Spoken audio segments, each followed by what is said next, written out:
Par définition, les moines se retirent du monde. Il arrive pourtant que le supérieur décide parfois d'une escapade. Vous avez l'habitude de vous lever tôt. Oui, oui. Alors le programme aujourd'hui?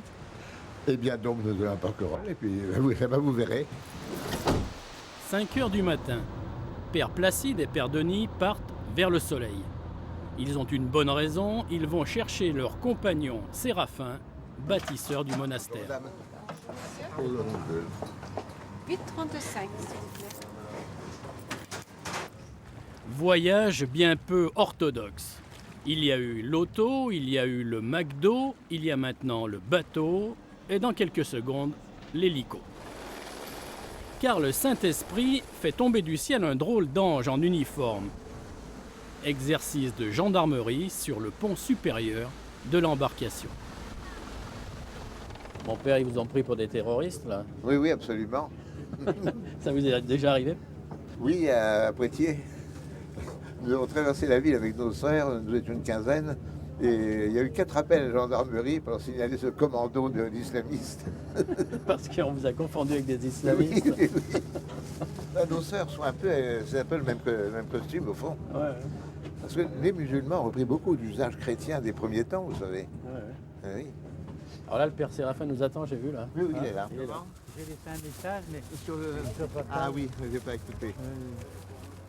Le message qu'il disait Hein? Il disait quoi? Après 17 ans passés à bâtir le monastère du Vercors, Père Séraphin vit en ermite sur l'île de Porquerolles. Avec l'accord du parc national de Porquerolles, il habite et restaure tout seul un bâtiment militaire qu'il transforme là aussi en monastère. Le fort de la repentance, cela ne s'invente pas. J'ai changé d'ermitage maintenant. Au lieu de rester là-bas, je suis venu ici. Je finirai bien mes jours un petit peu comme ermite ici, sur cette île Porquerolles, et mettre, je dirais, un accent de spiritualité dans cette île et dans ce village où vraiment c'est vraiment le tourisme qui prédomine.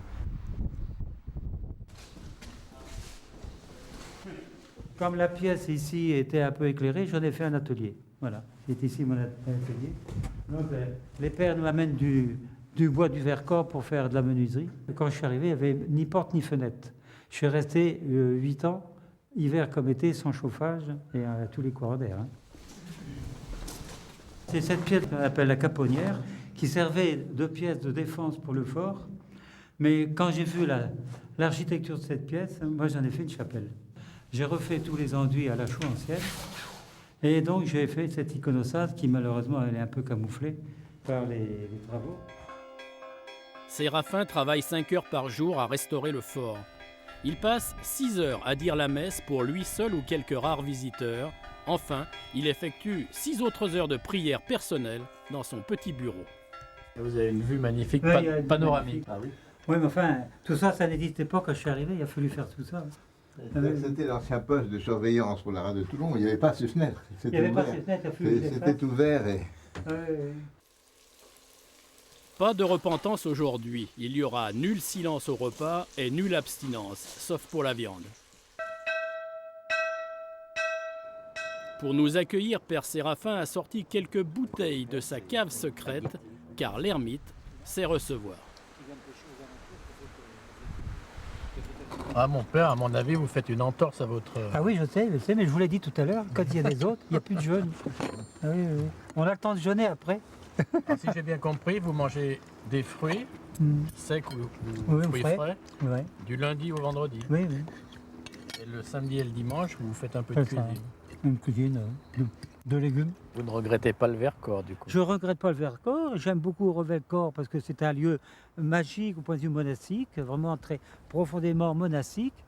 Et j'y retourne volontiers pour les grandes fêtes, mais je vous avoue franchement qu'ici je me sens vraiment dans mon élément.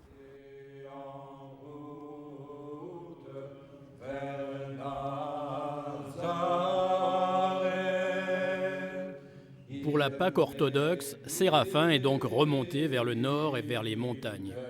Dans l'église byzantine de Saint-Laurent, en Royan, c'est lui qui dit la messe de l'Annonciation.